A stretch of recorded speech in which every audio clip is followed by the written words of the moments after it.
Okay, let's go to the Yulee family in Shreveport. Yes, Senator, I have a question for you. Sure. I guess what my wife would call Fox News junkie. I am too. Curious, More power my to you. question is that John McCain, Lindsey Graham, and you, have y'all been up there too long?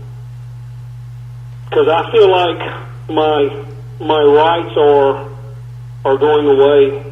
I'm a very conservative person, and y'all have been up there for years, and we're in this mess. And I want you to respond to that. I just see it's going downhill. Sure. Well, I'll be happy to respond. First of all, I am a firm believer in term limits. Apparently you don't know this, but I have the leading term limits proposal in the Senate. Maybe more importantly, I passed term limits when I was in the state legislature. It was uphill, but we fought, we passed it there, and I think the state legislature is far better as a result. But you know what? If we needed it there, and we did, we needed 1,000 times more in the U.S. House and the U.S. Senate, and that's why I had the leading term limits proposal in the U.S. Senate. And we're fighting like the dickens to pass it here. It's not going to be easy. It's uphill because 2/3 of the House and the Senate have to pass it. But that's exactly what we faced in the state legislature, and over a few years we got it done. So I'm not going to give up. I'm going to keep fighting. Secondly, have I been here long enough? Well, I've been here since the 2004 election.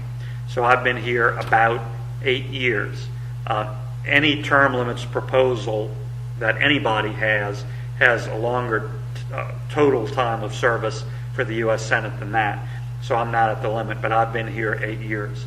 But I completely believe in term limits, and I'm fighting for it because nobody in government is indispensable. Nobody is indispensable. The last thing I'd say is I certainly understand your frustration about the direction of the country, but when you're making decisions about what people are doing, what side they're on, please look at our individual voting records. Please look at what I'm doing, what I'm fighting for, how I'm voting, because I can guarantee you on a number of important issues, it's very different than John McCain and Lindsey Graham. I agree with them on some issues, including a lot of military issues, but on other issues like immigration, it is a very different voting record. So I'd invite you to look at that.